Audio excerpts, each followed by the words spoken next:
হিন্দু মুসলমান বলতে এটা হওয়া উচিত না, কখনোই হওয়া উচিত। ইস্যু যে যার ব্যক্তিগত ব্যাপারে ভোটটা দান করেন, এবং হিন্দু বা মুসলিম সেটা তো বড় কথা না, বড় কথা হচ্ছে দেশটা কিভাবে চলবে। দিদি যুগ যুগ জিও, যেটা হবে সেটা দেখা যাবে। ভোট এবার চাপে হবে, এইটুখানি বলে দিচ্ছি।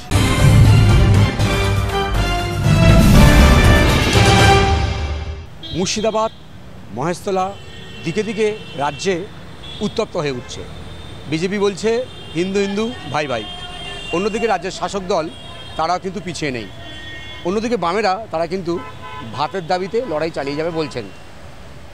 এই পরিস্থিতিতে 2026-এ বিধানসভা নির্বাচন, এখন বিভিন্ন মহল থেকে প্রশ্ন উঠছে, তাহলে 26-এর বিধানসভা নির্বাচন কি হিন্দুত্বে হবে নাকি অন্য কোনো ইস্যু? কি মনে করছেন সাধারণ মানুষ? চলুন তাদের সাথে কথা বলি, জানার চেষ্টা করি তারা কি মনে করছেন।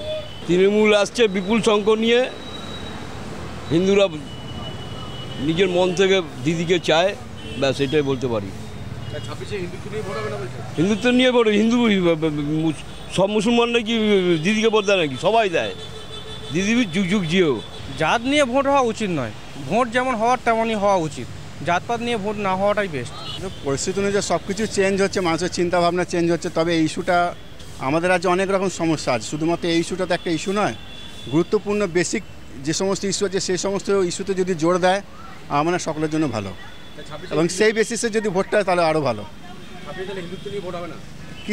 কিছু তার ইফেক্ট তো আছেই, অবশ্যই আছে, সেটা অস্বীকার করা যাবে না।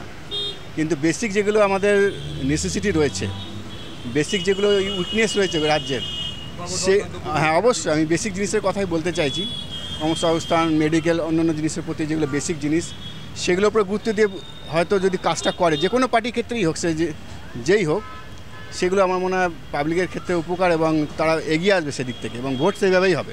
ইস্যু যে যার ব্যক্তিগত ব্যাপারে ভোটটা দান করেন, এবং হিন্দু বা মুসলিম সেটা তো বড় কথা না, বড় কথা হচ্ছে দেশটা কিভাবে চলবে, তার এগেনস্টে সেইভাবেই চালাতে হবে। যা দেখছি এখনকার লোকাল ইসে একদম যেভাবে চালাচ্ছে দেশ, আর কিছু বলার নেই। আমি তো চাইবো দেশের প্রধানমন্ত্রী, আমি চাইবো যে আমার দিদি হোক, কারণ আমরা কেন ভুগবো, দেশের লোকই ভুগুক। আমরা যা দেখছি, যা পরিস্থিতি হচ্ছে, যেসব জিনিস দেখছেন, প্রথম থেকে শুরু করে আপনার হচ্ছে এই ডাক্তারদের কেসটা নিয়ে, তারপরে হচ্ছে আপনার এই স্কুল টিচারদের এটা নিয়ে, কত কি দেখবো, শুধু দেখেই যাচ্ছে, আর কি হচ্ছে। এর আগাম তো আমাদের এটা চলছেই, কি বলুন তো আপনাদের। হিন্দু এটা করা উচিত না, আর কি বলবো, এটা করা উচিত না, এটুকু বলবো। আমরা যে যারা ভালো কাজ করছে সেই অনুযায়ী ভোট দেওয়া উচিত, যে যারা ভালো কাজ করবে তাদের ভোট দেওয়া হবে, এটাই তো উচিত। হিন্দু মুসলমান বলতে এটা হওয়া উচিত না, কখনোই হওয়া উচিত না। আমাদের তো এখানে বেসিক্যালি জাতপাত নিয়ে তো আমরা কোনোদিনই, আমাদের তো এই গত লাস্ট কয়েক বছর থেকে শুরু হলে জাত নিয়ে আমরা কি কোনোদিন ভেবেছি আমরা ও হিন্দু আমার মুসলমান? আমাদের কত মুসলমান বন্ধু আছে, তার বাড়ি থেকে আমরা খাবার খেয়েছি, ওরা আমার বাড়িতে এসে খেয়েছে। এখন এই সমস্ত জাতপাত নিয়ে মারামারি কাটাকাটি, এটা হওয়া উচিত না। এতে ভালো হবে না, খারাপই হবে, এইটুকুনি বলতে হবে। ভোট এবার চাপে হবে, এইটুখানি বলে দিচ্ছি। বিজেপি, সিপিএম, পিপিএম সবাই পাবে, অল্প হলেও পাবে। দিদি তো আসবে, এটা তো ডেফিনেটলি। এদের একটু দেবে এবার, প্রত্যেকবার এরা পায় না, একটু হাত পাচ্ছে এখন, এরা একটু পাবে। আর বিজেপি তো প্রত্যেক বছর আসে, বা বাংলায় আসে, এসে এই করে, এইটা সেটা করে চলে যায়, ওরা তো ভালো করে কথাও বলতে পারে না। বাংলায় বিজেপি বা গেরুয়া শিবির যতই চেষ্টা করুক হিন্দুত্বের বাতাস তৈরি করতে, কিন্তু এটা বাংলা, এ বাংলায় কোনো জাতপাতের রাজনীতি জায়গা কোনো দিন পায়নি, আজও পাবে না।